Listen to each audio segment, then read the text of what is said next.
Hello and welcome to News from the Crabby Coffee Shop. Hi, Amy. Any? We actually have a fun show prepared today, so let's just get right to our guest, Mr. Chris Egert from 5 Eyewitness News. Hi, Chris. Hi, Kenny. What's going on? Well, we brought you in here, Chris, because we want to know a lot about you. We want to know your entire story. But as it turns It's going to be a we have- short podcast, I'll tell you that right now. Well, and uninteresting, I would add. I have competing ideas going, and I think in order to get all the background and the biography stuff out of the way, I'm going to ask you a series of questions.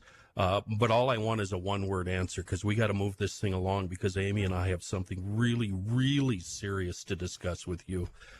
So in order to establish who you are, just answer these questions with one word. Okay. What was it like growing up in Lower Dakota? You call it South Dakota. It's Lower Dakota. Better Dakota. What was it like? It's the better Dakota. I answered your question.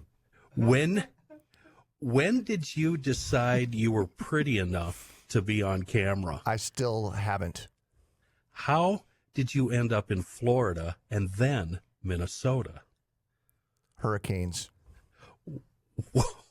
Okay, that makes sense. Right? You went there for hurricanes. You left there because of hurricanes. All right, I like that. Very important question. What's your favorite color? Blue. Excellent. Mine too. We're mine all in too. agreement. What shade of blue? Snowjet blue. Okay. That's a snowmobile. Smoky blue. Smoky blue. Like about from the you? cigarettes you're Baby pounding blue? down by the by the dumpster? Royal blue. Okay. Who's your influence? Who's your main influence? Career-wise or life-wise? Yeah, career. Yep. Bob Dotson. How difficult was it to decide to have your right leg amputated? Scale of 1 to 10, 10. I bet it was. I'd really want to have my teeth pulled. And I've already made that decision, but I can't find a dentist that'll do that for me. Are you going to do the dental implants thing? No, I want teeth I can take out at the end of the day. I never want to have Easier to to go. care for? Really? Yeah, I don't want to go to a dentist ever again First of all, why do you want to lose all your teeth? because I don't want to go to the dentist. Oh, But you have to go to the dentist to get them taken out. That's the But problem. once I go there, that's the last time. so you want teeth you can just put in your mouth and take out, Yeah, and put them in a jar overnight. What will you do about corn on the cob? right? Slurry. Just mix it up. Wow. Gross. Sexy. Cream Okay, corn. the most important question. How do you feel about adults playing with Legos? I think that's ridiculous. Oh, good. Okay, great. This will be good. Spicy. You said something that I was afraid to say. Let me set this up, okay? Amy and I have been trying to decide what to do with this program, what direction we're going. Okay. And we had Kathy Wurzer on last week talking about her documentary, and we discovered we're both media nerds. We love talking about TV and radio, and we thought it would be fun to have media people on every week. But then we have also been talking about, before we made that decision, we decided, let's talk about adults playing Legos because she's way into it and I don't get it. You know, honestly, it's pissing me off just talking about it. You No, should It's see giving Chris's me. face. It's giving right me. now. I'm Okay. a visceral reaction. This is how it was for me 10 years ago, but I've slowly learned to things that make me mad. I try to figure out what the hell is going on. Why are they doing that? I'm trying to put, I guess people call it empathy. I'm very unfamiliar with empathy. Says you say it like it's a completely alien concept. So it is, but I'm really trying to be a better person. So last week, Amy and I had this conversation. That night, I go to bed. I have this dream that I'm working in my shop and Jamie Yukis walks in. Remember her? Yep, former WCCO. She's out in LA now. Yeah, she went to New York to CBS, and now she moved out to LA, CBS. And I didn't see, was no hi, how you doing? It's been a while. I said to her, hey, can you come on the Crabby Coffee Shop and talk about Legos? So that confirmed that our idea of having media people and talking about Legos was the best idea in the world. And then Daniel's, was it 2 nights ago? Yeah, it was 2 nights ago. Well, we had run across this story, Chris, that I thought was fascinating, that there was a container ship. It was called the Tokyo Express, 1997. A freak wave swept 62 of the shipping containers off this freighter. And in one of the containers, there were almost 5 million Lego pieces. Oh, wow. Which is kind of about the same as as gold. I hope the Lego gold. company was able to recoup and still be able to keep moving forward since they don't have much money. I know. I feel sorry for them. And actually, you know what they did? The pieces are still turning up, by the way, 28 years later. They're Floating still up on islands. They come ashore like in Europe, all over Europe. They'll just come ashore. Yeah. I mean, think about how many that is. 5 crazy. million Yep. pieces. But the Lego company, which is kind of funny, said that they were going to pursue if you find it, you can keep it, like finders keepers. Well, like sort of policy. Well, what else are they going to do? Right. Come and repossess them? And how would they? Yeah, I think that block was ours. Yeah, but there's still. So that just was sort of an intriguing story. There's actually a Facebook page called Legos Lost at Sea. That people will put their Legos up. So we were talking about that story. We were talking about Kenny and Jamie Yukas. And so I had this dream this weekend that I was driving a car, like maybe a Hummer or a Jeep, big giant Jeep. I think it was a Hummer. Driving it, and it's made completely of Legos. And then somebody cut me off on the freeway, like really slowly driving in front of me. And so I have to pull off to the right, and my entire family, extended family, me, my sister, my brother, 2 children, we're all in this vehicle.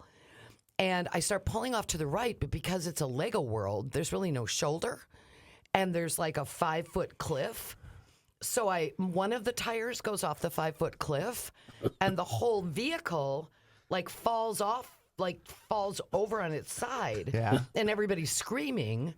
And then the whole vehicle flips over, and then it starts to fall apart because it's made of Legos. Sure. And Very detailed Yeah, dream. I know. No, I And then like it. I like this I'm trying kind to of get detail. all the people out of the vehicle because there's Lego pieces falling and we're upside down. So I get everybody out, and I'm looking at my sister, Janie, and I go, help me put my car back together. And she won't. She just shrugs her shoulders and goes, well, this is stupid. Is that the way her personality works? I feel like I'm working something out in the you're dream. definitely working something out. Yeah. She's never been helpful to you. No, I was still mad when I woke up, and I'm still kind of mad now. There's another metaphor in there, but keep going. Okay. So I just am looking at my car, and for some reason, like the top stayed together and the bottom stayed together. And then there were some random pieces. So we had to figure out how to put the car back together. But Janie wouldn't help, and I was really mad. Like, really mad. I was like, I gave you a ride here. Aren't those dreams weird that when you get mad at somebody in the dream, or it's awkward, or something happens, or God forbid, there's like a that happens in a dream, and you see that person at work, and you're like, You SOB. Oh, it's so awful. But So- I'm still mad. You know the other metaphor there, Amy. What? Jamie, your sister, represents Chris and formerly me, who think that playing with Legos as an adult is kind of stupid. That's right. She was judging us. Tell him the truth. Tell him what you told me in confidence. I want you to tell everybody what you told me in confidence about Legos. About like me and Max? Yeah. Go ahead. My son, you have kids, right? Yeah. How many? 2. How old are they now? 19, 17. Okay. I have a 24-year-old. But when he was a little kid, I really do think Legos are like the best toy in the world. I agree. Kids never get tired of Legos. You can buy them anything else.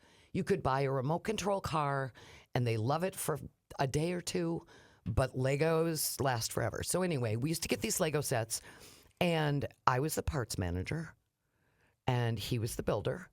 and we would sit down and we'd open the big books. That's a great memory. And I would like sort out the parts for the next process and give them to him. Yeah. And he would build, and I was the parts manager.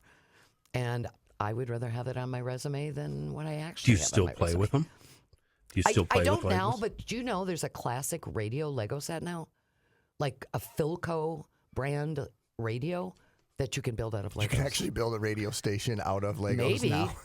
I think I did. And it really transmits over the air. Right, it really does. My, It does. My question is, you're in your 20s. Why are you still playing with Legos? I don't understand that. Explain that to me. Millennials, and especially millennials and Gen Zs. I just talked to Dan Seaman, is the big boss at the radios on the radio side of this building. His two girls are 23 and 28, something like that, 29. They both got Lego sets for Christmas. So when we said this earlier, that I said it was making me viscerally upset. I could see that on your face. I guess, so I'll rewind. Okay. And I'm going to defend the youngins. And I say youngins if they're in their 20s who are doing this. This is something they grew up with. Yeah. I didn't have Legos growing up. Like, we didn't have that kind of dough. Sod Hut. I was playing with my leftover my like uncle's throw out Star Wars toys that had already been they'd already been like, you know, the arms were missing and you know the whatever, and C-3PO was just kind of barely hanging on. But I know this from my own kids and how much they did enjoy Legos, and I don't remember seeing them messing with them in recent years. But I would say I actually commend younger people for putting their stupid phones down and actually doing something to stimulate their brain in a different way. And if that's what they did when they were growing up, I got no beef with that. I actually really agree with that. I mean, when is the last time we talked about any sort of what I'll call, I guess, analog toys? Right. Things that aren't digital. Right. Because there's something to that. And these, particularly kids of a certain age, they don't know anything else. And at least the Legos give them this one thing to go, you know what? I'm going to put that away for a while. And Yeah, it's a big deal. It's a huge trend. now, I say all that, Kenny, and if I were to randomly text you, as sometimes we do. Yeah, while you're on the air, by the way. Right. And I'm like, Kenny, what are you up to? I'm just building a Lego set. What? I'm working on my Millennium Falcon. What? You're doing You what? would totally like I would totally give you crap about that. Yeah. Rightfully so. I guess context is important on that one. Okay, since you're flip-flopping, I'm going to flip-flop too, and I think it's just stupid. My son is also 24, and Ben and Max know each other. Or I guess they did when they were 5. Mm-hmm. And I think he played with Legos as a boy, but he doesn't now, but his girlfriend does. And I think the reason my son doesn't is because he had guns and dirt bikes and guitars and instruments and he's so hyper focused on doing stuff outdoors. Yep. And he's got a blue collar job that he absolutely loves, and he does really well in it. And I don't think playing with Legos is on his schedule. I don't think he thinks about it. Well, in the question we have, there are other toys that we remember from our childhoods that we want to talk about, whether they still exist. Yeah. Reminisce a little bit. Our guest is Chris Egert, so we'll come back and do that next. Okay, so just to wrap up what we were just talking about, another one of my thoughts about Legos are maybe you're playing with Legos as an adult because you're not creative enough to actually do crafting. You're not creative enough to, like, right now I'm restoring a snowmobile, and I've restored plenty. I've built motorcycles from scratch from parts I've acquired.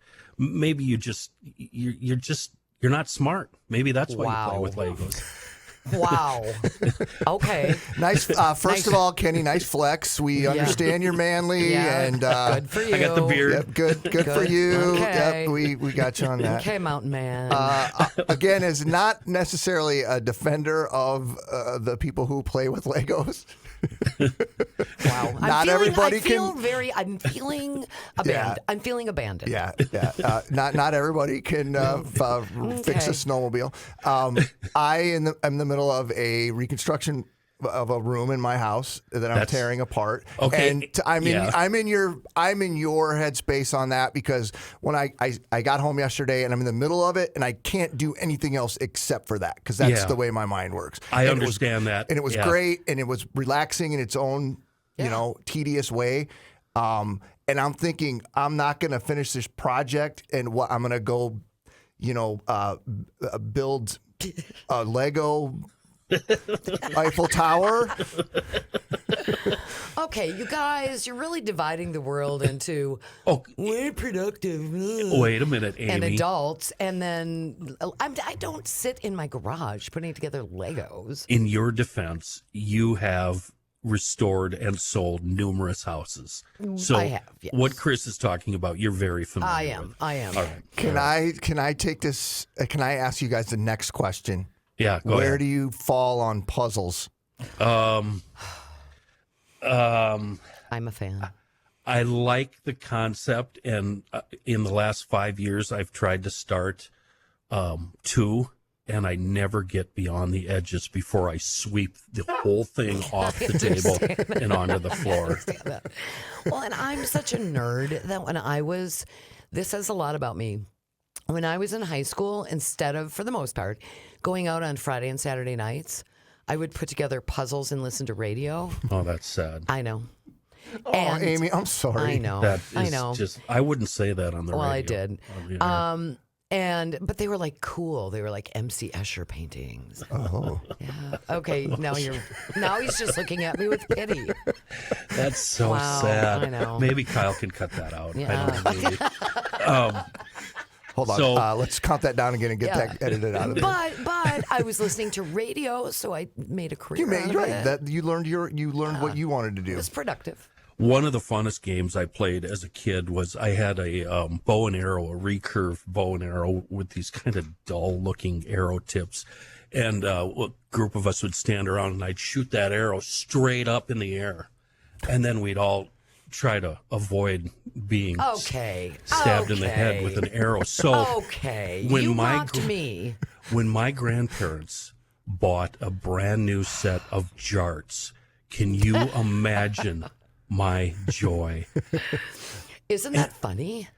Jarts, that they ever existed? I know. It is crazy to think they existed. And you know why they banned them? They were killing people. Well, yeah. I have a story about how one father, he didn't even want to buy Jarts, but they came in a box with like badminton and a couple of other games. His kids, when he was at work, found the game of Jarts. Kid launches one over the fence, lands in his sister's head. 2 days later, she's dead. Oh, God. Oh, my God. Consumer Protection Agency looked into this and said, well, we don't have enough cases. We can't ban them. But then the father, his name was David Snow, he made them look further into it and found out that Jarts are killing people all over the world. And they finally banned them. And right now it's illegal to sell them, even in the secondary market. If you put up an ad on eBay for Jarts, they pull it. Really? Yeah. You can't get that on Facebook Marketplace? I don't believe you. You know what? That's Maybe a good idea. Facebook Marketplace would do it. You can get anything on Facebook. Well, I don't want to put myself in some kind of a terrorist bind. watch list by looking this up. But you know what else? Right now, there's an underground Jarts tournament based in Dayton, Ohio. And they get together, I guess it's top secret, and have Jart tournaments. Oh, my God. Well, was it? I assume it's some sort of government regulation that you be breaking, right? Yeah. I don't understand what we were thinking. And when I say we, I mean civilization. When we came up with some of the toys they did, I never understood whose bright idea it was to give children, and I wanted one so bad, easy bake ovens. Oh, because you need to learn your role at a young age. Right. Okay. All right. Seriously, it's so messed up. I Get agree in with the that. kitchen and I cook. agree with that 100%. Chris. Here you go, Sally. Here you go, Sally. Here's your microwave. Here's your little oven. You need to learn the craft of making cakes That's if you right. want to get a husband someday. That's right. What is one of the first gifts that a little kid, a little girl will get before she's even 5? A doll. A A baby. Yes, learn how to take care of children now. Yeah, because you're going to have them. Right. You're going to have a lot of them. It's your job. And what do they give to the boys? Guns. G.I. Joes and guns and helmets and tools. Oh, I have a boy and a girl, and I could write a book because there's so many things that get, and I couldn't write a book because it wouldn't be interesting, but I'm just saying there's so many things that get shoved down the gender either way. And it's particularly bad for me, in my opinion, with sports because I've got a daughter who's an athlete and a son who's an athlete, and the son who plays football and the daughter plays girls basketball. And I'll tell you right now, football players, and then, my daughter will say, I play girls basketball. And I'm like, oh, that's cute. It's just like this whole attitude that and having two of them and knowing how. And watching it, watching it, and I see it, and I see the double standard, and it's actually I feel like made me a better person to view the world from that standpoint and realize how ridiculous it is. Here's your easy bake oven. Isn't that so stupid? But isn't it interesting to you watching that situation? Yeah. That women's sports has been trying to get attention and recognition for literally decades and decades and decades, and it feels like the last year or two. Caitlin Clark being a big part of it. All of a sudden, something's happening. The Wolves have never been more popular in town here. And women's sports are really starting to get attention. And not just for being, oh, that's cute. Those are women's sports. Yeah. I don't think it's all changed. Yeah. But I think it's slowly evolving. I think that's 1,000% the Caitlin Clark thing. Right. And I think that's society realizing that maybe we should be doing more to prop up.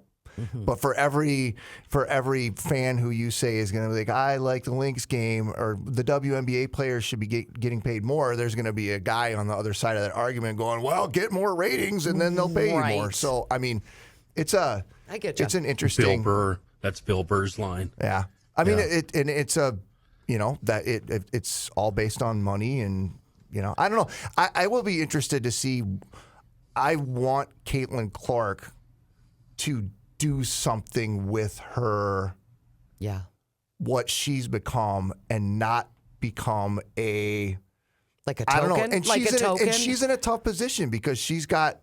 There are a lot of people who resent her. On the other hand, there's a lot of people who respect her. That's not an enviable position. And people can say, well, she's just a basketball player. That's not true. She's more than a basketball player at this point.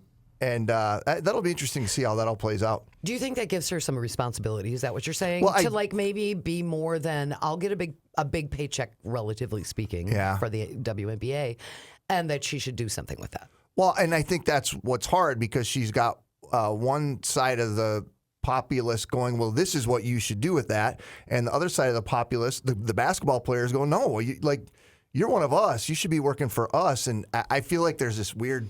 It's kind of a no-win for her, isn't it? Yeah. Back to Legos. No, I want to actually talk about her for a little while because of her, I started paying attention to the WNBA. And so then I noticed the way she's getting treated by other players. Exactly. Right. She's getting pushed around and beat up. And then since I don't watch the NBA at all, I haven't since the 90s. I mean, since Michael and Charles were playing.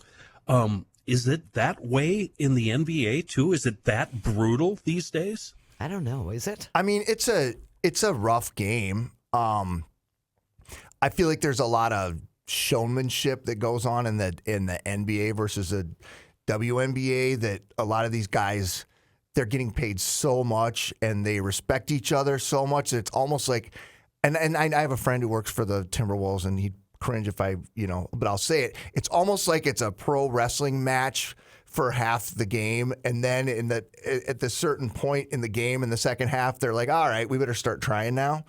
And I think that changes as you get to the finals. But I feel like that watching regular season games versus the WNBA, I think seems to be, I don't know, the level of play. Well, they play shorter. They have shorter seasons. They play fewer games. I feel it's a pretty aggressive game, and I know, Kenny, what the perception is that Caitlin Clark got the crap beat out of her this year. Yeah. Is that is that true, or is that what you're seeing on social media? Because that's the thing social media, that definitely. people are sharing. And I mean, I definitely saw lots of times where she got knocked on her butt. But we are paying attention to her right now. We're not really paying attention to. Right, and is that just because the other players want her to pay her dues? That's like we were here before you were. I think that's side of it. I think that's what the people believe. That's what the attitude is. I can't remember which. One of the big news organizations did a whole big thing about the WNBA, and they had like the head of the WNBA sitting in a chair, and we're like just trying to get the person to concede that like Caitlin Clark has done a lot for the game and to say her name specifically, and the person would not say it. She's like, we have a lot of great players. We have a lot of people who deserve to be here. And wouldn't even acknowledge, which I get, but on the other hand, I feel like maybe they're missing out on a moment where they could go, you know what, this is a player who's a culture-changing player. Rather than trying to be against her, why don't we try to join forces with her and help us evolve? And I just feel like, again, I said it earlier, I mean, women's sports has been vying for some sort of equality would be great. Yeah. Attention is awesome. And like it or don't like it, Caitlin Clark brought eyeballs. Kenny was watching, right? Yeah. Highlights. Yeah, well, still. Yeah. My question for the both of you, and there's a reason I'm asking this. Do you know of any sports where men and women compete together on the same team against each other? Pickleball. Really? Drinking sports. Is that a drinking sport? That seems like a drinking sport. Darts. Yeah, yeah. What the cornhole game? Right. Competitive? Yeah. Money. Not together. From people who are getting paid. Yeah, I don't know. The reason I bring it up is because I want to pat myself on the back and brag. It's racing. And particularly, I follow dirt track racing in the Midwest very closely. I usually at one or two races every week. And the female drivers are out there, and they're all young in their teens and 20s, competing against old, crusty, stinky men. And they're going out on these tracks, and they're wheeling these cars, and they're kicking their ass. They're really, really good. Wow. And it's the same with snowmobile oval racing, not snowcross, oval racing. Yeah. They lay down a sheet of ice. They go around in circles. There's girls from Minnesota, the Westland family from up north. There's a gal from Canada, Sabrina Blanchette, who's now the world champion twice in oval racing. And she, and I think she might have a weight advantage. She looks like she weighs about 120, but it's 100% muscle. And she goes out there and kicks the men's ass. She's really good. Is there resentment? Do you get that? There's a little bit in the stock car racing with the old guard. Sure. If the gals go out there and drive like a guy would, stick your elbows out, push your way in there, they get paid back. But that happens between men too. Okay. So there's a little resentment there, but mostly it's envy, and it's, wow, a 16-year-old girl, Kennedy Swan, just kicked my ass. It's mostly that, and they come up after the race and shake her hand, and they're all good friends. So, I kind of love that. Yeah, I do too. Speaking of, as we were earlier, kids' toys, let's segue. Kenny and I had a very, very brief conversation we'll expand on. We want to get your take, Chris, on things you were afraid of when you were a kid that turned out, I thought, to be unfounded. I will give you one example, and we'll come back and talk about it. One example would be quicksand. Turns out not really an adult problem, but we'll come back and talk about that right after this. On October 14th, 1987, every kid's worst nightmare came true when Jessica McClure fell in a well. Oh, yeah. And it took her 2 days, or it took them 2 days to dig her out of the well. There were three things that scared the hell out of me as a kid. It was falling into a well, getting stuck in quicksand, and getting bit by a wild animal, getting rabies, and then having that giant needle shoved into your belly. Right. 21 times. Multiple, or whatever. It was multiple needles. It was like, needles. you don't want to get rabies. Yeah, no. You do not want to get rabies. I today, this morning, while I was supposed to be doing traffic on My Talk, Amy, the station you manage, Great. I looked up quicksand in the United States. There's one to Florida, the coasts of North and South Carolina, Maine, New Mexico, northern Arizona, the Santa Ana River in California, and southern Utah, where quicksand is an actual problem. Really? And if I hadn't have Googled it, I would have walked into today's show saying quicksand does not exist. Right. You know? And I have numerous, I have numerous stories where people have been walking along on the beach, and the next thing you know, they're up to their waist or their armpits in quicksand. Well, that's what I was going to ask you. Because what I was always afraid of, I think we all were, is that you'd be walking along and all of a sudden Next thing take you know, a step, you're sinking. sinking. But so you don't see it? You don't see it coming? No, it's completely disguised, just like on the cartoons. You're just walking along, boom, you're up to your waist. And the more you squirm, the worse it is. Oh, I hate Thanks that for that's adding real. a new thing to be worried about, Kenny. Oh, I hate that that's real. Remember in Princess Bride, the movie Princess Bride? Yep. I know that it was in that. It was in, and the prince or whoever he was sunk in it, and you thought he was dead, but then it came out. But then Gilligan's Island, I swear, always, yeah. constant problems, constant problems with quicksand. I think the quicksand was a main component of one of the early video games. Was it Pitfalls?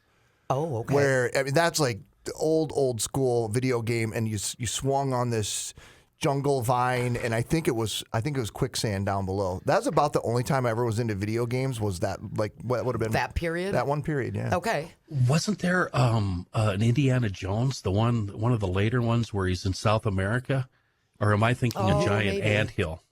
Or maybe it's both. I feel like there's definitely quicksand in one of the Indiana Jones movies, but we can't forget Blazing Saddles, the opening scenes of Blazing Saddles, where they get pulled out of the quicksand, and then Sam, what's his name? Sam gets a shovel to his head. I just watched that like a couple months ago, and I was like, whoa, they definitely cannot make this movie today. Isn't that amazing when you see movies that you're like, I'm surprised you can no even get it on, I think I got it on Amazon or something. And what were the pieces of it that you thought wouldn't be acceptable now? Well, mainly the language. Mm-hmm. Well, the N-word. Well, right. I mean, Sanford and Son, Red Fox was using it on Sanford and Son. Yeah. On television. On television. Yeah. I often think that about All in the Family, as brilliant a show as it was and is. Yeah. There is no way that people would have the guts to take on racism in a sitcom. Well, it was all of the Norman Lear's, right? Yeah.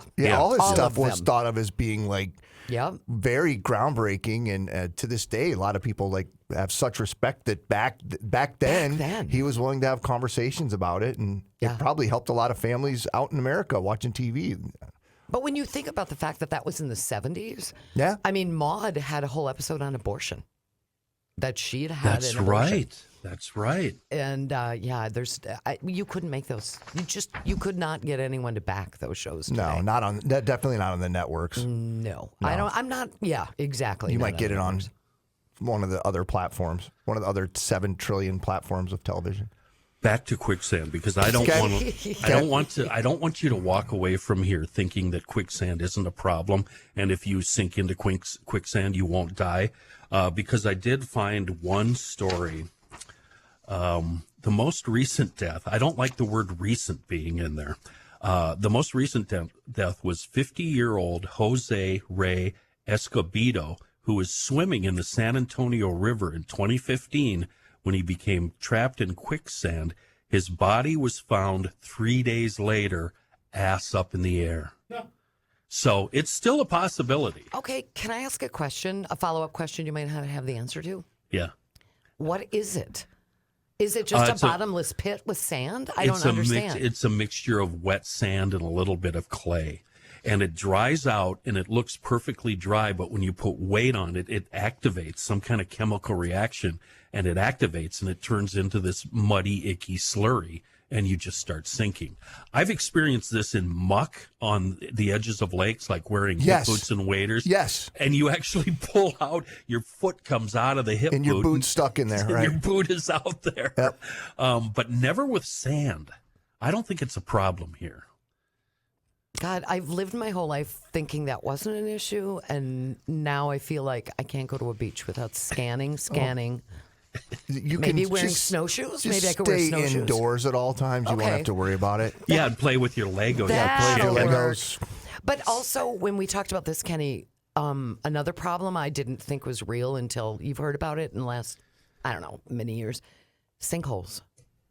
Oh, Like that's a real thing. We lived in Orlando for 5 years, and I can assure you sinkholes are a real thing, particularly in Central Florida. Happens all the time because the water table it's so high that like basically Florida is a big sandy sponge. Okay. And so you've got it's like Florida is a giant piece of quicksand, basically. Gosh, and so it's these houses everywhere. will just open up and it's crazy. Walt Disney built Disney World on a swamp. It's Florida is a swamp. Like It's going to sink. What they do is they will take an area and they'll suck all the water out of it, Okay. and they'll build retention ponds.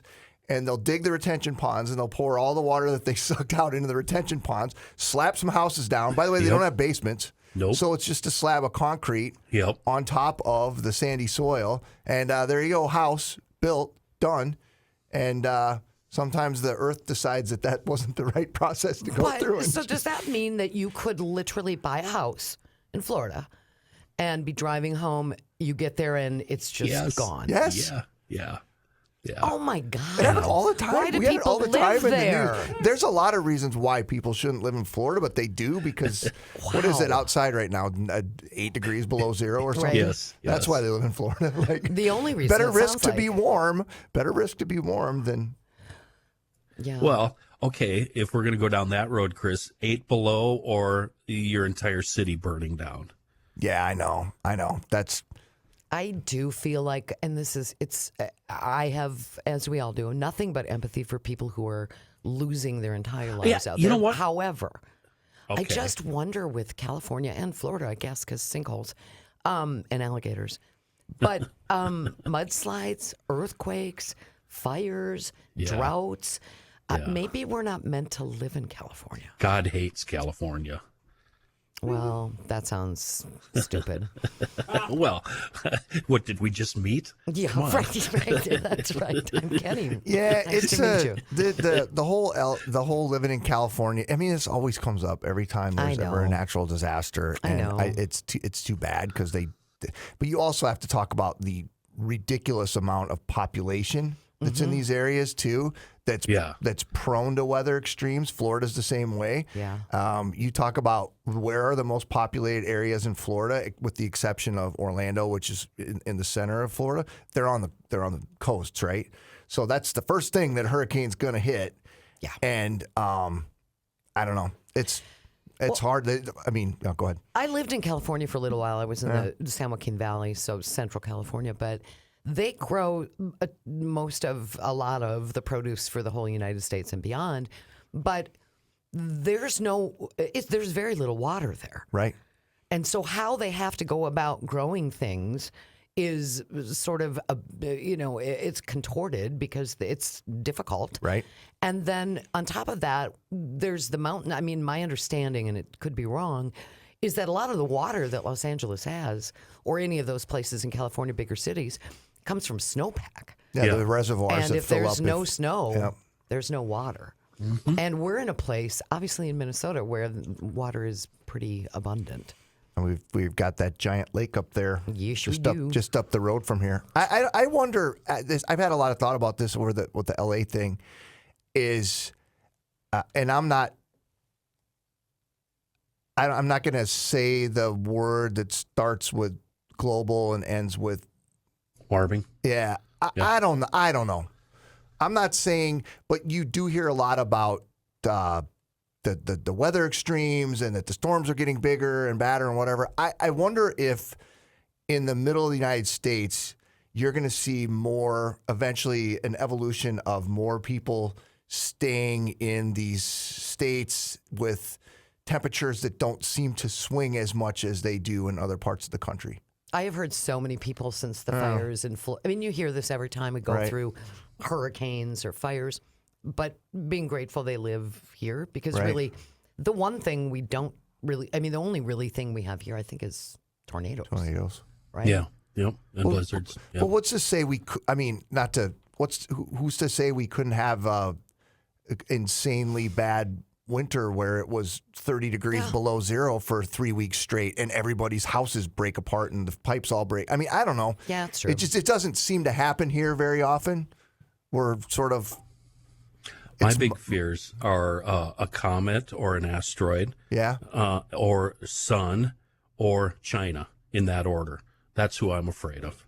Either way, it's going to wipe out the population. What do you mean sun? You notice how once or twice a year, or maybe every 3 years, we have problems with all of our microwave technology and radio waves and whatnot. It's all due to sun and sunspots. Yep. And if something bad happens with the sun, it's going to affect us the entire planet. There's a big flare or something. And isn't that how dinosaurs were wiped off the earth? Wasn't it an asteroid? Or that's one of the theories? That's one of the theories. Yeah. One of the theories, yeah. Yeah. But thankfully we can predict those, and hopefully we'll be dead. At least our generation will be dead. Our kids will have to deal with it, but that's their problem. Who cares? I'm gone. Did you guys see that movie on Netflix? Don't Look Up. No. I tried. I can't do Doom. Well, it's not doom to me. It's more of a reflection of what kind of a culture we've become. And for that reason, I really enjoyed it because it sort of basically, as I recall, the premise of it, it was like these astrophysicists or whatever people who study comets, whatever that is. There's a comet coming. It's gonna hit, and we're all gonna die. And like I have seen it. I've seen the whole thing. I watched the whole thing. Yeah. You're right. Okay. You're right. So because we're in the world that we live in, not everybody believed them. And the way they masterfully did it with social media and modern culture and television and media and I thought it was brilliant. And not to give away the ending, but the world ended. Yeah, right. I don't know. I couldn't believe how amazing and how actually disturbing that was. Yeah. Not disturbing because it was violent, or it was disturbing because I'm like, oh my God, that's true. There's a lot of truth to that movie. And the travails that the person who discovered this went through trying to inform the public. Yeah. And it was everything that person did was turned into political fodder by the opposing political parties. It was a pretty good representation of what's going to happen when that does happen. It was. Yeah. Actually, what I'm more afraid of, I don't know if you guys saw the movie Leave the World Behind with Julia Roberts. Essentially, and Ethan Hawke was in it, Julia Roberts, I think it was on Netflix within the last year.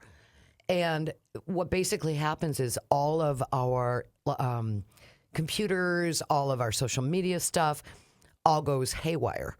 And like a big tanker ship comes on, a huge tanker ship, like gigantic, goes out of control because its computers don't work. Yeah. And it comes on shore.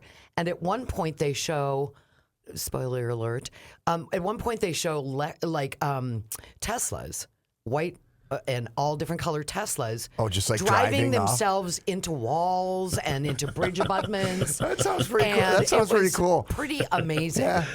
And like CGI deer were showing up everywhere, and like they were out somebody's house. And that sounds really good. Yeah, it was really good. And the little girl, who is kind of a minor character in the show, the way she escapes it all is she goes into this panic room and she watches all 10 seasons of Friends that she has on DVD. And that's, so kind she of can how it still ends. have TV. She's just like, la, la, la, la, la, la, I'm not going to pay attention. I like that. Sounds funny. Yeah, it's pretty amazing. So I'm afraid of Teslas. That's what I'm afraid of. Well, you're sitting on a battery, and that battery can't be good for your brain. Yeah, I just think they're going to run over all of us and laugh. So, Chris, are there any old wives' tales or fears from your childhood that you've passed on to your kids? For an example, I've always told my son to stay away from wild animals because of the biting and the rabies and the needles. Yeah. So I've carried that one on. I was thinking about this when you brought it up a couple minutes ago. I don't remember being overly scared of anything as a child except for Bigfoot and dwarves. The two opposites. Two ends of the spectrum. They're really small and they're really wow. big. What would dwarfs do to you? You remember that guy was always on Love Boat? What's his name? Hervé Villachet. Not tattoo. Oh. He was a white guy, bald hair. He was in every. One of the Munchkins? No, Wow. Barlow and I have looked this up before. It's not. I'm saying it's something like Sam Snead, or it's not Sam Snead. Okay. Obviously, he's a golfer, but it's something like that. And I had nightmares about that guy for decades. What was he going to do to you? He just would run after me and try to pinch me. Wow. Okay. All right. So, and then Bigfoot? What was That the was just issue there? because. It just was big. because. Yeah, Just he's big guy. scared of Bigfoot. Yeah, okay. Bigfoot might come. Yeah. Those are, you maybe see a therapist about that. Amy, what dwarf. There's lots of fears have things. you instilled in Max? What is he scared to death of because of you? Probably just me. Yeah. Honestly, I don't know. I try. I'm sure I have, and I'm sure he'll go to a therapist and talk all about it.